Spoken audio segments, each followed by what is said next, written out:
The Royal Air Force is the youngest of the three services of the Crown. On joining the service, the young airman is taught the first principles of discipline common to all the services. When you consider that these young recruits have only been on the square from 5 to 6 weeks, you will appreciate that only a mentally and physically alert type of personnel is chosen for the service.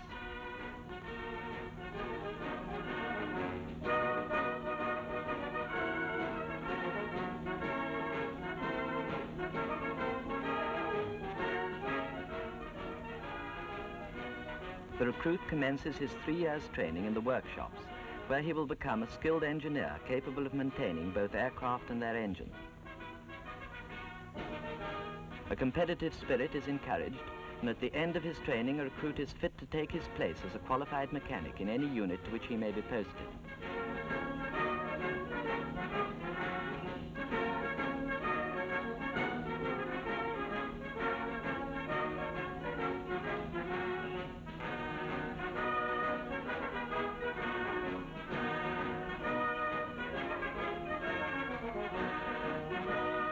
In the school, under civilian instructors, he receives tuition in numerous subjects to fit him mentally for his career.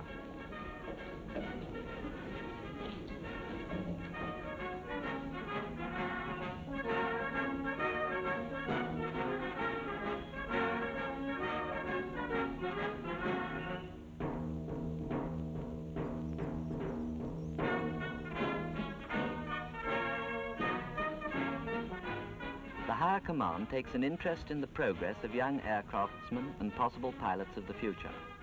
Any cadets showing special ability are encouraged to study for a commission, or alternatively, on becoming leading aircraftsmen, may be selected for a course of training as airman pilots with the rank of sergeant.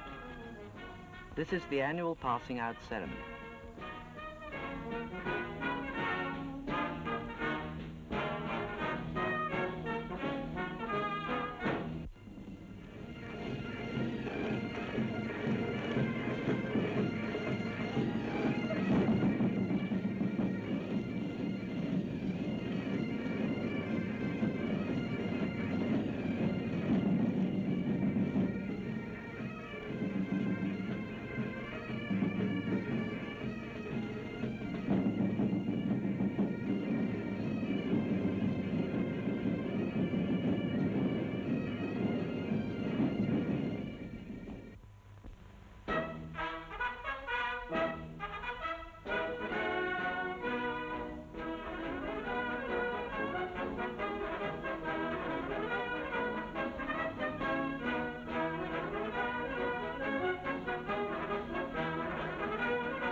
For the flight cadets or future officers at Cranwell, a special education of a very high order lasting 2 years is necessary if they are to become permanent pilot officers. When one realizes that out of 118 candidates of proven ability and character, only 60 are admitted to the Royal Air Force College, it is evident that the examinations are of no mean standard.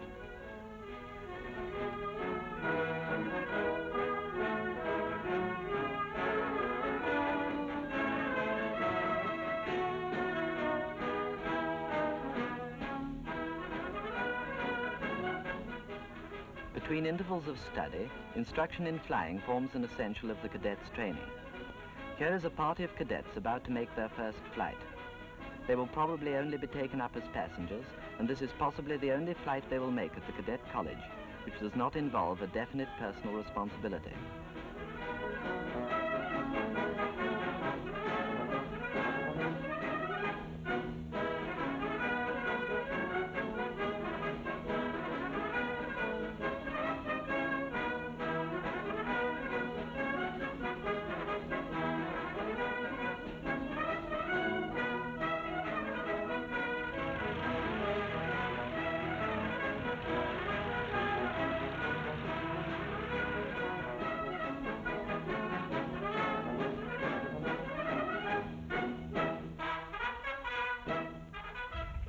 Instrument flying, what is popularly known as blind flying, requires special experience. Having learned to fly, this is the next stage in the cadets' training. The blind flying instructional aircraft is fitted with a hood which can be drawn over the pupil's cockpit. He is thus compelled to fly solely by the use of his instruments as he would do in clouds or at night. Meanwhile, the instructor has a clear view and can correct any faults by telephone.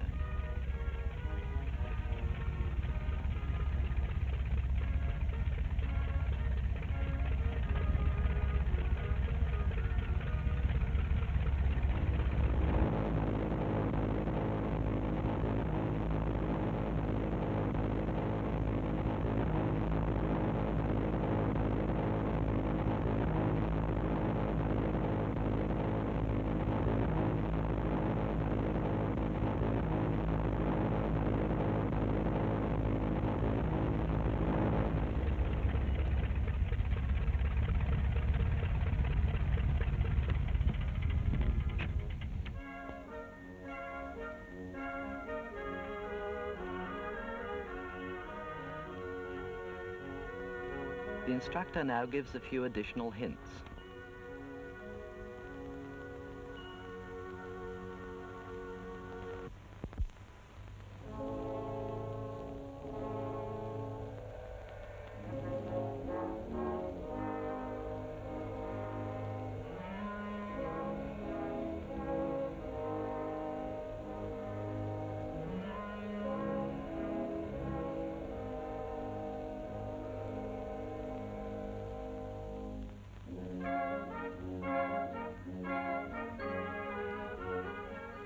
Skill in instrument flying is essential to the night bomber pilot. A young officer might normally be posted to any squadron such as this on completing his flying training. These huge machines carry a crew of 5 in addition to a heavy load of bombs, 2 specially trained pilots being required to take turns at the controls.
These aircraft can fly in formation in spite of their unwieldy size, and what they lose in speed they make up in armament, as their machine guns mounted fore and aft offer a formidable opposition to any faster plane and are capable of firing at the most unexpected angles to the aggressor.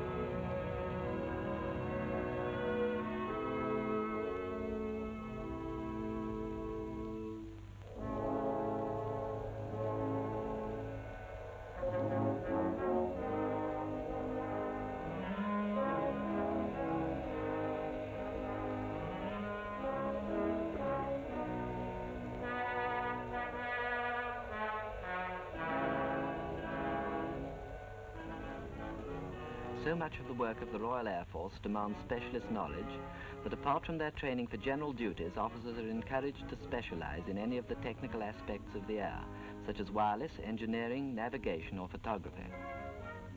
This is a scale model aeroplane in a wind tunnel during a demonstration of the forces acting on the various controls of an aircraft in flight. The more practical side of the making and upkeep of airframes is going on in the same shop. Advanced electrical science is explained by experts in the physics laboratory, with the theory of aircraft engines to follow. A practical course of welding and moulding gives the finishing touch to a sound engineering training.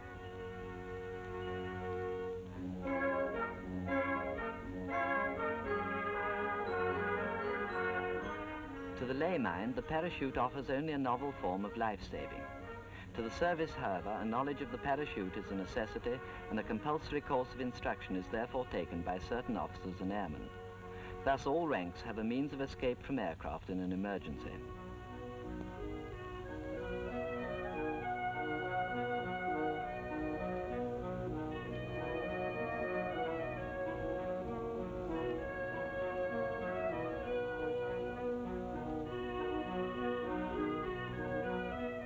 Parachutes are worn by all members of the crews in service aircraft.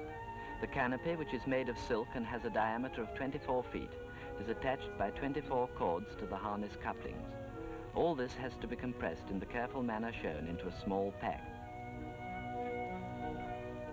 A life may depend on the care with which this packing is done.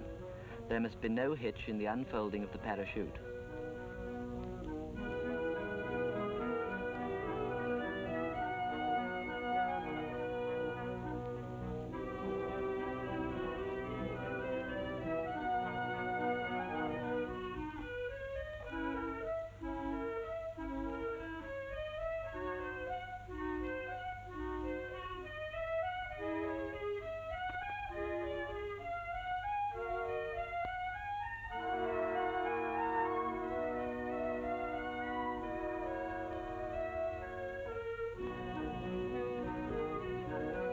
Upon pulling the ripcord, a small auxiliary parachute appears.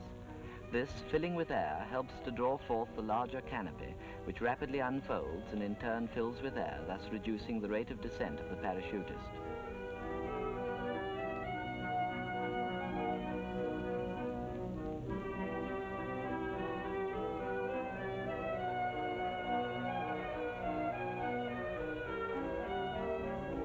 Before pupils attempt a parachute descent, dummies representing their exact weight are released from various types of aircraft.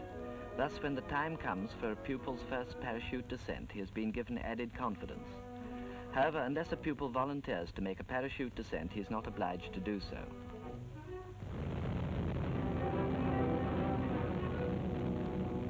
In a parachute landing, the force of impact with the ground is equal to a jump from a 10-foot wall.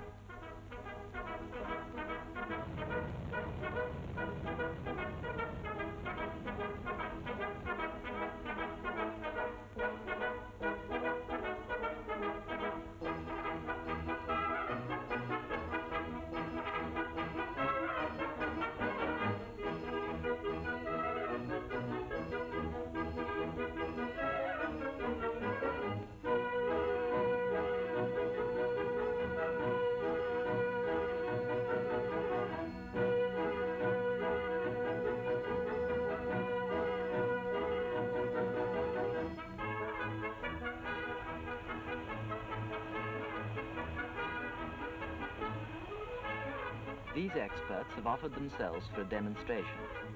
It will be noticed that for experimental purposes, the parachutist carries 2 parachutes, the second of which can be used in emergency.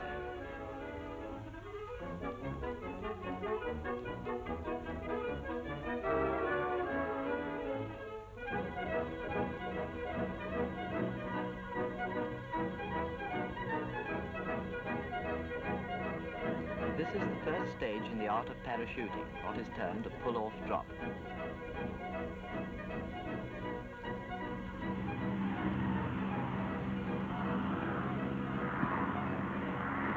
The instructor, standing on the wing, here awaits a signal from his observer, which informs him that he is approaching the landing ground.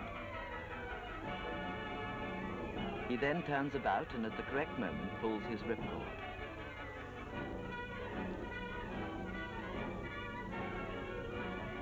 After this, he has no more to say in the matter and is pulled off backwards into space.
organized sports form an essential part of the training necessary for physical fitness.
A torpedo aircraft can direct a torpedo with very great accuracy, and if necessary, from close range.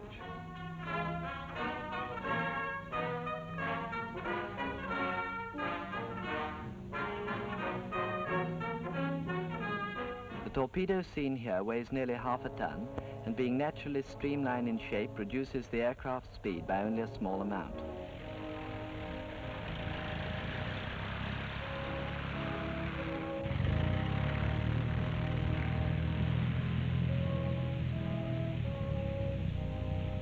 The release mechanism and the apparatus itself are so perfectly balanced that, as you see, the torpedo meets the water at the correct angle and thereafter continues its journey submerged.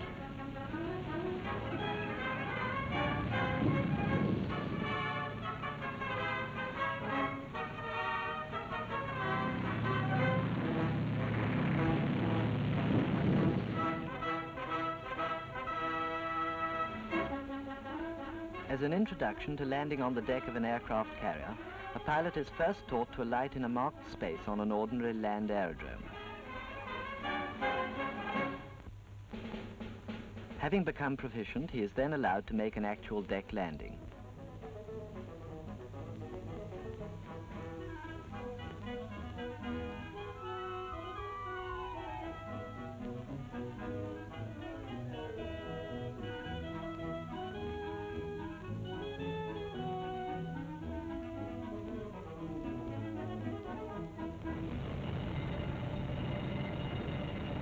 An aircraft carrier can house 50 or 60 aircraft within the hull, a series of lifts enabling them to be rapidly transferred to and from the landing deck.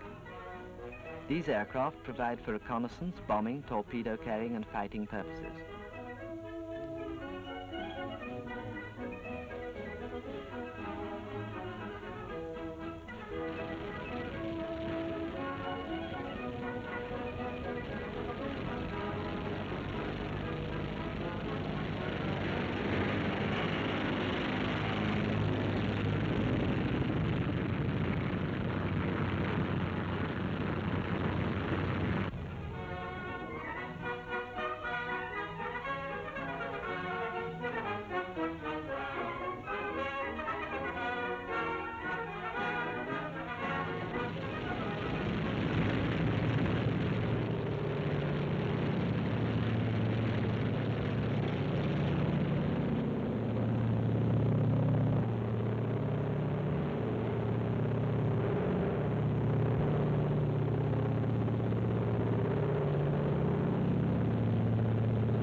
flying boat is capable of taking off and landing on water and is entirely independent of the aircraft carrier. With a flying endurance of 8 hours or more in the air, it can patrol vast stretches of sea and coastal routes, and among other things can carry out detective work on enemy submarines.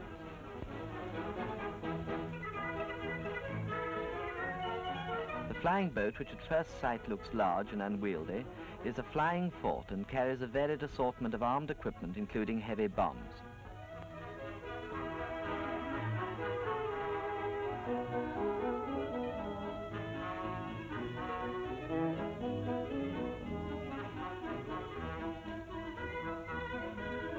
Although cumbersome, flying boats are quite maneuverable and can adopt a close defensive formation. The fighting aircraft visible in the distance appear to be giving them a very wide berth.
Every regular officer is expected to spend part of his time serving overseas, as a rule for a period of about 5 years, which may be extended if necessary for another 5 years. Since the aeroplane is able to penetrate little-known parts of the world that would be inaccessible to other forms of transport, it is no wonder that the RAF is more and more being used as the first weapon in a dispute.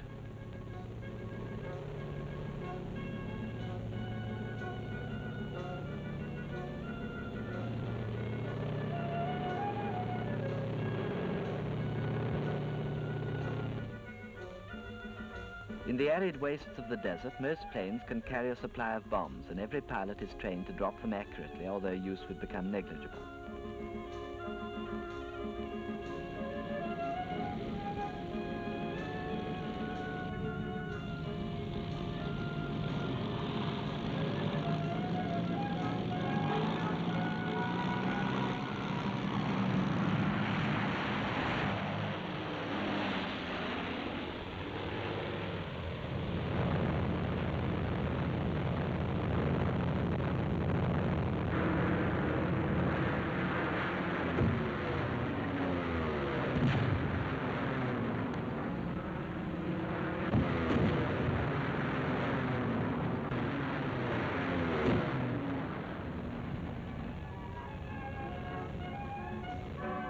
Bombing aircraft are essential to the police duties of the Air Force in the desert, and training in the art of accurate bombing is part of the work of every pilot.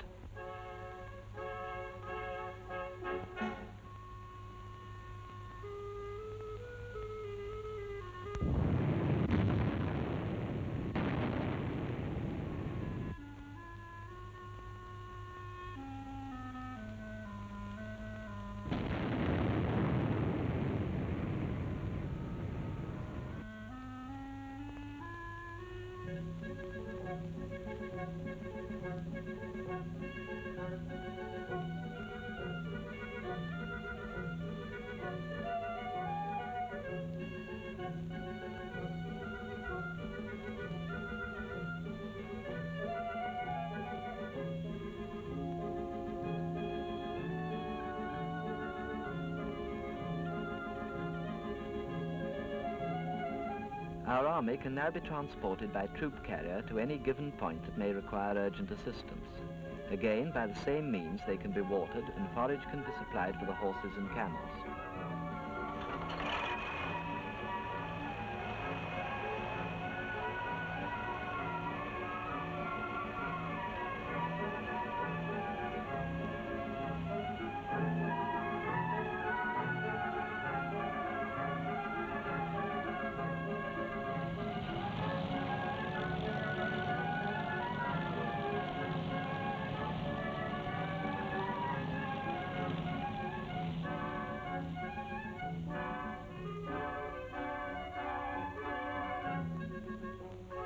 Most water found in the desert is only good enough for the beasts. For the troops, the water has to be treated at the base and transported by troop-carrying planes to distant outposts.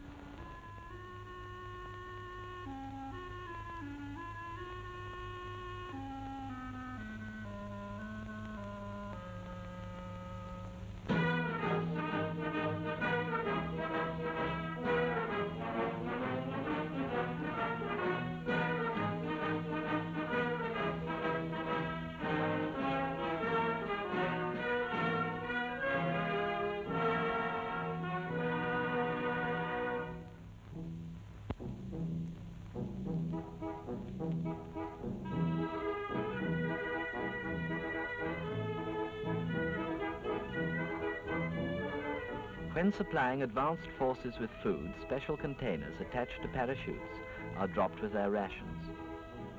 One can imagine the relief of any beleaguered garrison on the appearance of a supply like this.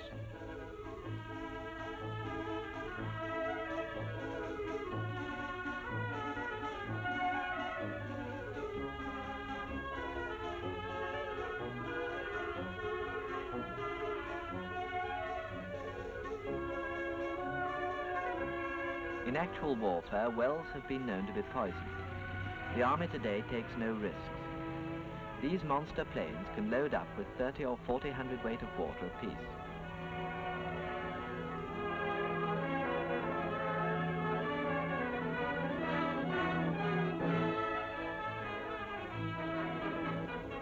As spotters of the enemy's movements, they are in their element. Tribes can no longer attempt raids and get away with it. In this case, the one above sees all. Military history would have to be rewritten had aeroplanes come into existence earlier. For instance, the tragedy of General Gordon at Khartoum would not have taken place. There would have been no anxiety as to his relief, for the menacing hordes of dervishes that surrounded him would today have soon be dispersed. Instead, we have with us only the memory of a very gallant general.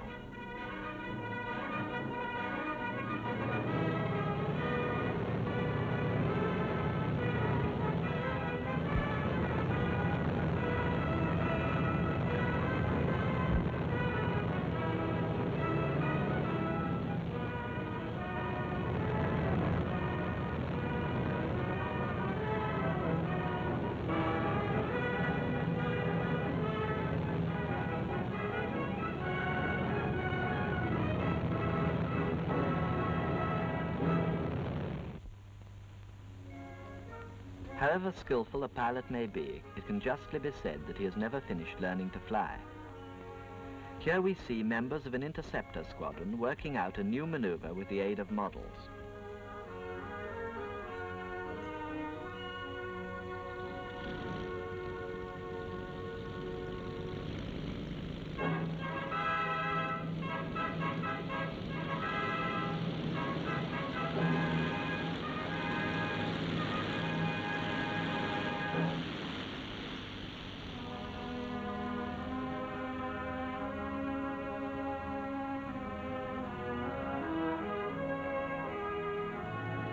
These aircraft are capable of climbing to a height of 30,000 feet, something over 5 miles, in an incredibly short space of time. Their exceptional speed has been achieved without limiting quick maneuverability and sensitive control.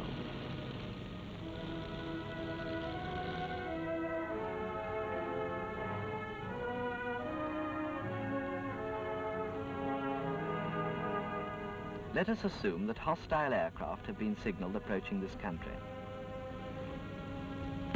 A code with numbers indicating their direction and height of patrol is signaled to the squadron, who are lined up on the alert with engines running.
In the deployment of 9 machines for formation drill, every pilot is in direct communication with the leader, whose position is at the center, and can follow his signals so that the response of the whole squadron becomes the movement of a unit.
These aerobatics fall quite outside the class of what is known as stunt flying. They are just part of a training which demands the ultimate skill of every pilot concerned. And if they are good to look at, it is merely because they're a demonstration of good flying.